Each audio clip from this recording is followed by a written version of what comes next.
जितना जितना योग निद्रा की प्रैक्टिस करते जाएंगे उतना उतना आप अपना नींद कम कर सकते हैं।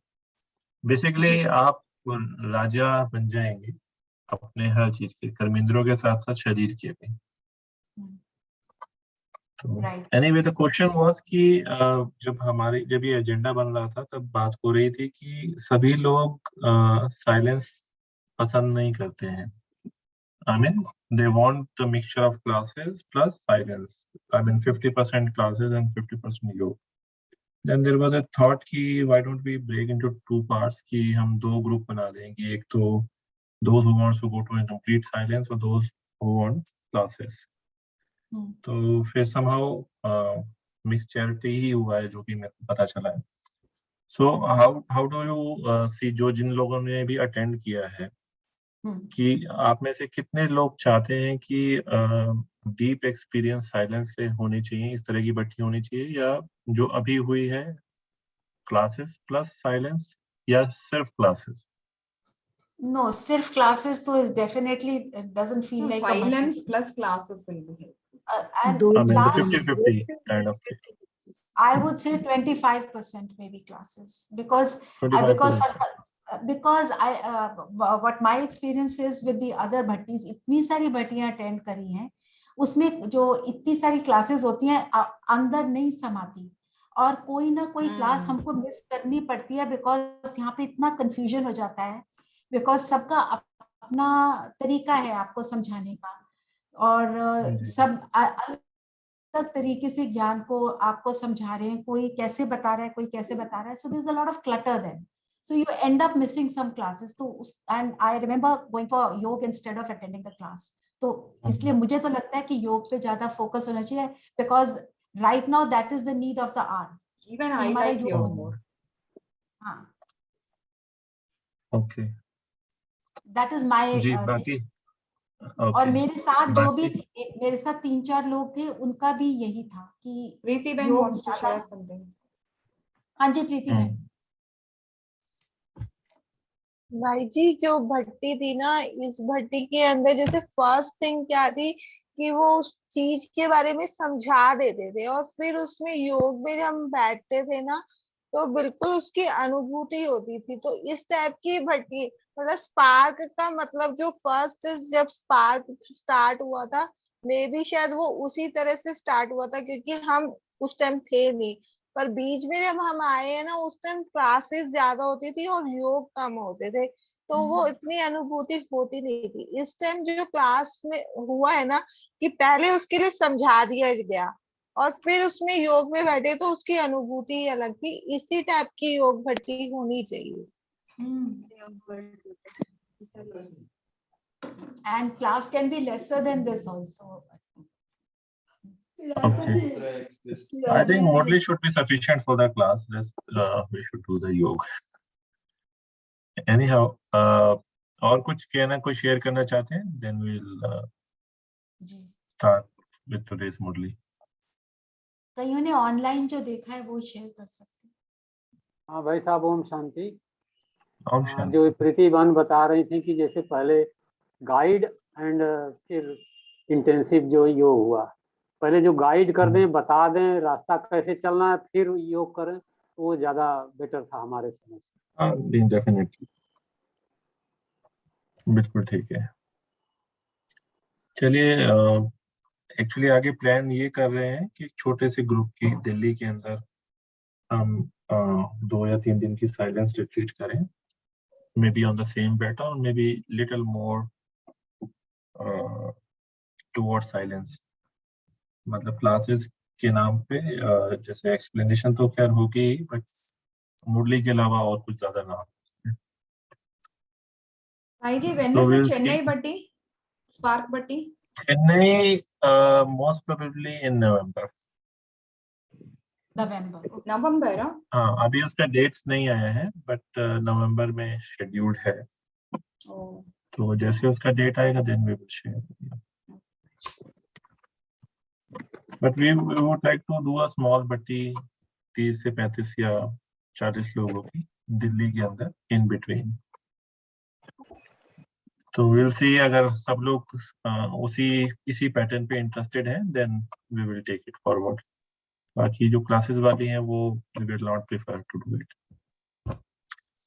चलिए, तो आज कल से इनफेक्ट शुरू हो गया था निर्भयता। तो निर्भयता को जानने से पहले, समझने से पहले हमें भय को समझना होगा।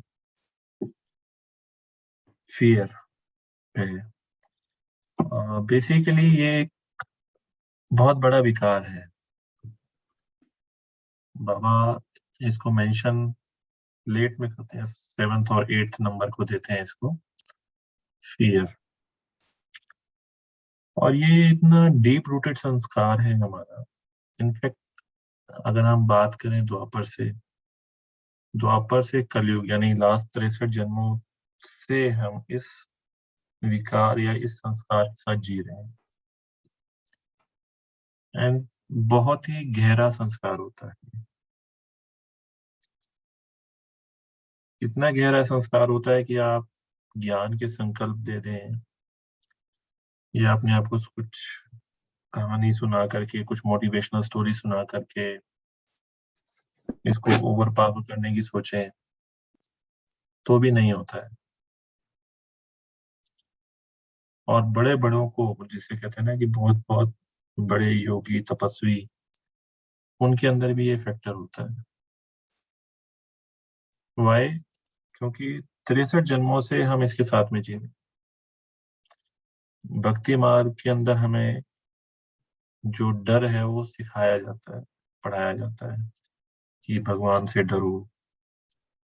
और वो हमारे अंदर इतना घुस गया है कि हम चाहकर भी उसको नहीं निकाल पाते हैं।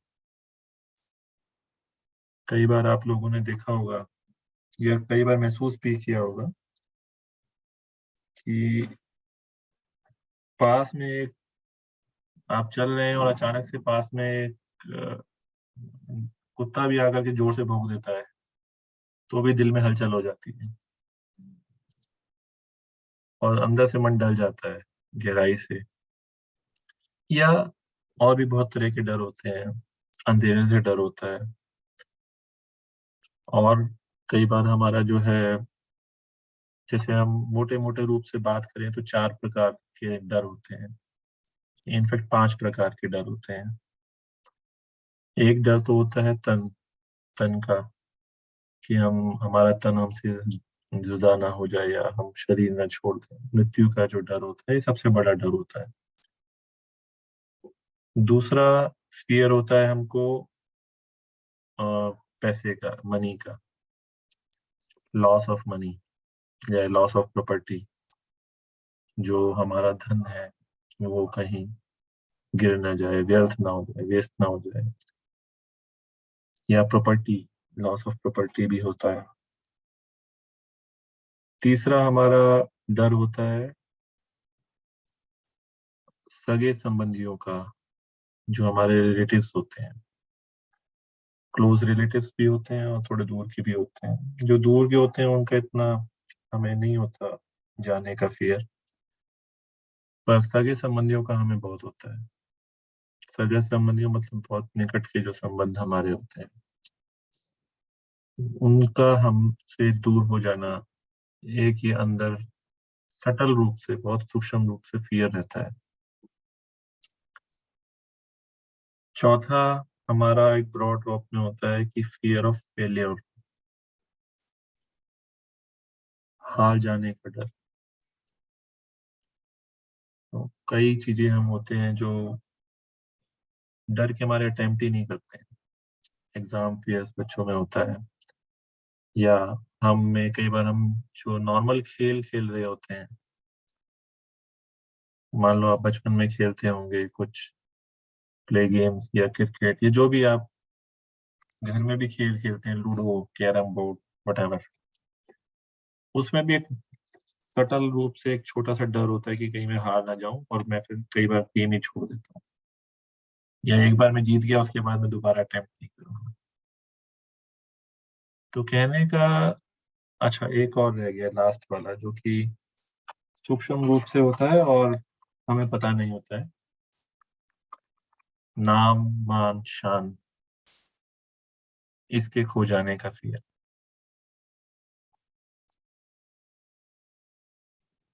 इज्जत, पावर,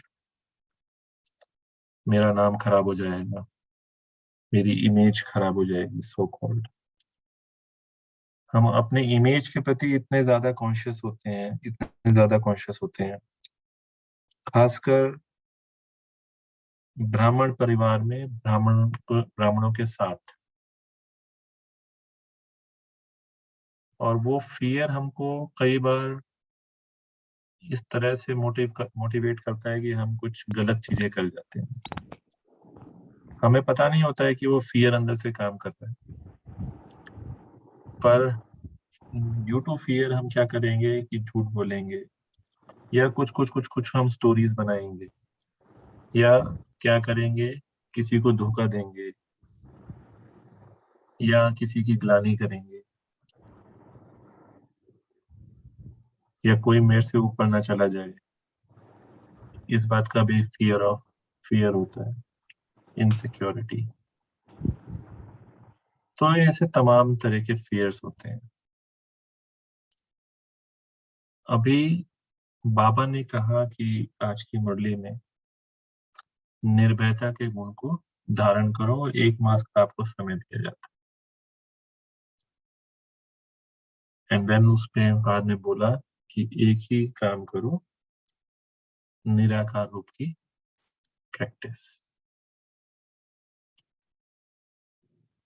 एक्चुअली में देखा जाए तो निर्भयता का गुण जो है वो और किसी भी तरीके से धारण हो ही नहीं सकता।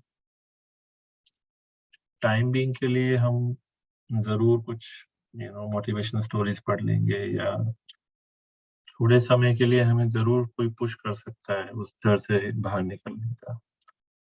पर ये हमारे इतना अंदर में बसा हुआ है कि इसको निकालने के लिए सिर्फ आई वुड से 95% योग की ही जरूरत है। अपने आप को आत्मा समझना, अशरीरीपन का भाव, और आत्मा को हर रूप से समझना। हर रूप से समझना मतलब क्या? एक बार बहुत टाइम पहले आप सब लोगों को एक मैंने होमवर्क दिया था, आई डोंट नो आप में से कितने लोगों ने किया होगा, कि आत्मा के बारे में जानना और उसका स्वरूप बनना, और एक एक आत्मा का पॉइंट लेना। जैसे आत्मा एक्टर है, आत्मा अजर अमर अविनाशी है, आत्मा 84, ये हमारा 84th बर्थ है। इस तरह के आत्मा के जितने भी एट्रीब्यूट्स हैं उनको गहराई से समझना और उसको स्वरूप में लाना। स्वरूप में लाना का मतलब क्या होता है? कोई कह सकता है, कोई बता सकता है?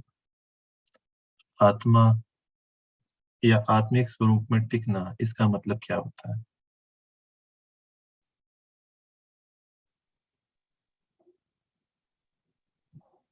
हाँ, मिनी बहन बोलना चाहते हैं। आत्मिक स्वरूप में इतना टिक जाना कि शरीर का भान ही भूल जाए। हाँ, इतना टिक जाना कि शरीर का भान ही भूल जाए। यस। और दूसरा एक्सेप्ट करना जिस भी स्वरूप को हम प्रैक्टिस कर रहे हैं। जैसे आत्मा हम कहते हैं अजर अमर अविनाशी, पर उसको एक्सेप्ट करना कि यही मैं हूँ। टिल आई एक्सेप्ट, तो फिर उसका स्वरूप नहीं बन पाएंगे। यस जी श्वेता बहन। आत्मा के ओरिजिनल जो गुण हैं उनको धारण कर कार्य व्यवहार में लाना। यस, आत्मा के जो गुण हैं उनको धारण कर कार्य व्यवहार में। जी दीप्ति बहन। ओम शांति भाई जी, मेरा भी यही था कि जो 7 वर्च्यूज हैं हमारे आत्मा के, उनका स्वरूप बनना। जी कुछ चैट में भी है, ज्ञान की स्मृति में रहना, अपने अनादि गुणों की स्मृति में रहना। जी। सो आप सब लोगों ने थोड़ा थोड़ा महसूस तो किया ही होगा, आप काफी वर्षों से इसमें जुड़े हुए हैं या कुछ 1-2 वर्षों से भी जुड़े हुए हैं, पर सभी ने योग की अनुभूति तो जरूर की ही है और ज्ञान को भी अच्छा से समझते हैं। So how do you feel कि क्या आप जब ये प्रैक्टिस करते हैं उसके 1 घंटे बाद उस अवस्था में रह पाते हैं कि आप फियरलेस हो जाएं या निर्भय हो जाएं?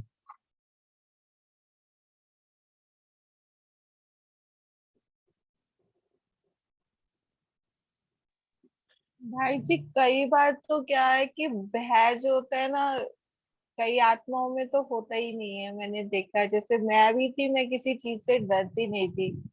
पर अभी लेटेस्ट में क्या हुआ कि जैसे मैं हस्बैंड के साथ कार में बैठूं या किसी के भी साथ में कार में आगे बैठती थी और वो हल्की सी स्पीड देते थे तो मुझे बड़ी तेज का अंदर डर लगता था। तो ऐसा अनुभव हुआ कि जैसे पुराने संस्कार है वो अब इमर्ज हो गए। मतलब पहले बैठते थे तो डर नहीं लगता था, अब वो इमर्ज हो रहे थे। तो फिर से वही संकल्प करने स्टार्ट करे कि मैं कोई भय से मुक्त आत्मा हूँ। मतलब बैठते ही मैं ये संकल्प करती थी कार में। जी तो ऐसा भी हमारे साथ होता है भाई जी। जी बिल्कुल। द पॉइंट हियर इज कि एक्चुअली जो मैंने डिफरेंट टाइप्स ऑफ फियर्स बताए हैं, जरूरी नहीं है सभी के अंदर सभी हों। हर एक के अंदर वैरायटी हो सकती है, डिग्री अलग अलग हो सकती है, पर डेफिनेटली हमें इस पे बहुत गहराई से काम करना है। आइडिया इज, जो मैंने पूछा आत्मिक स्वरूप बनने मतलब क्या है, कि मैं निरंतर आत्मा बन के कार्य करूं, तो उसको मैं कहेंगे कि आत्मिक स्वरूप में टिके हुए हैं। इसमें एक बहुत शॉर्ट मैं आपको स्टोरी सुनाता हूँ। ये एक जो स्टोरी है ये मैंने कहीं सुनी थी, and it is about sales. ये मतलब कॉर्पोरेट की स्टोरी है। तो अ, अगर देखा जाए तो हमारा हर एक जो बाबा ने हमको महावाक्य दिया हुआ है, हमको एग्जैक्टली इसी स्टोरी के बेस पर उसको धारण करना चाहिए।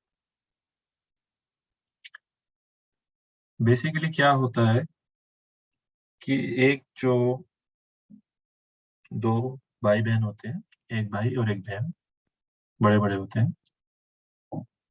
बहन जो है भाई को कहती है कि मेरे को एक 100 रुपए का नोट चाहिए, मुझे पापा से दिलवा दो, मैं नहीं मांग सकती। तो भाई कहता है कि श्योर, व्हाई नॉट, मैं जाता हूँ। तो वो अपने पापा के पास जाता है, कहता है कि पापा एक 100 रुपए का नोट दे दो। तो पापा को गुस्सा आता है।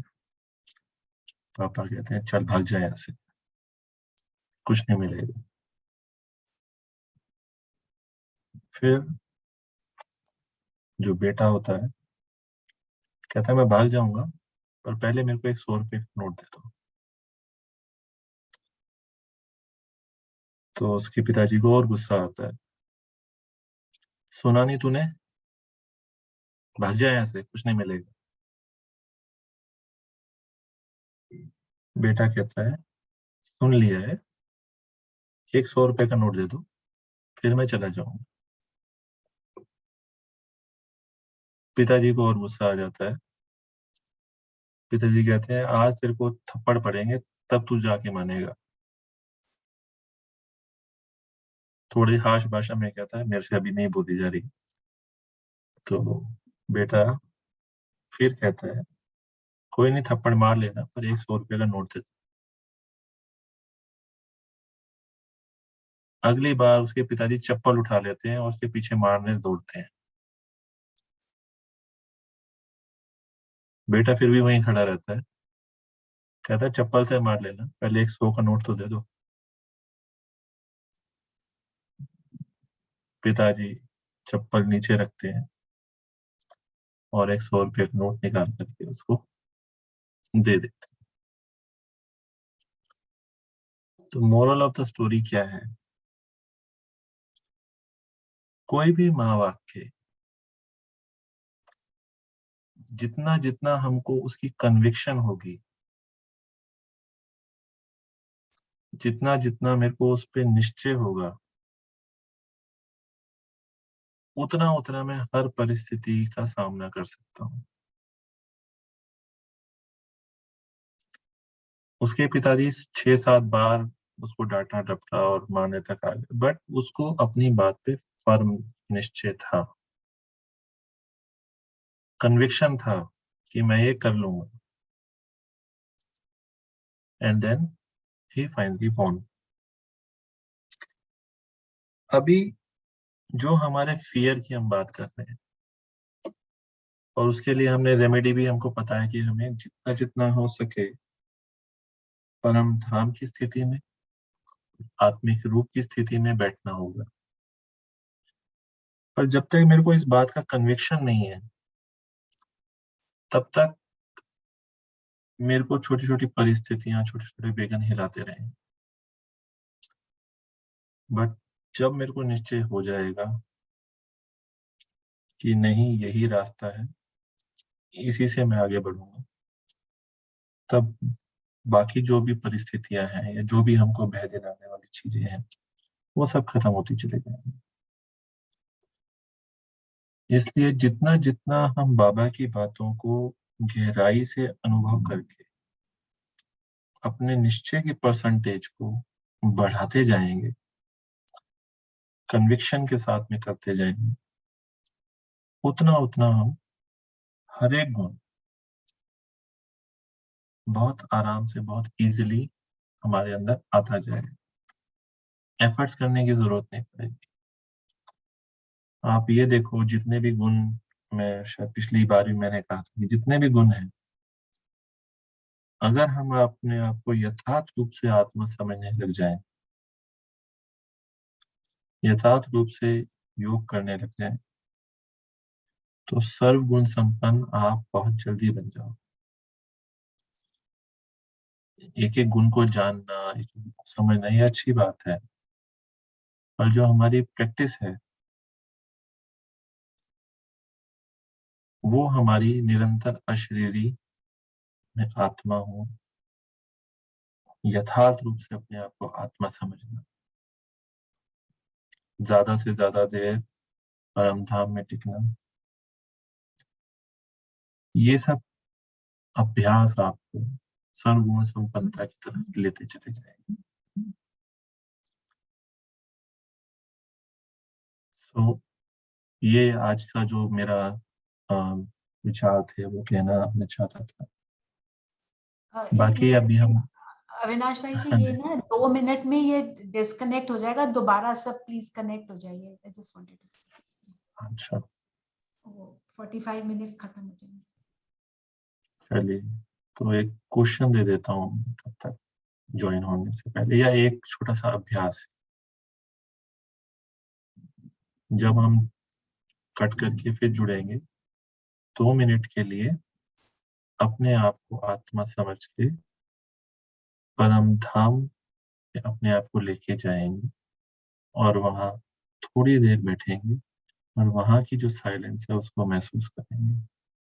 जस्ट सिट एंड ऑब्जर्व, और कुछ नहीं करना।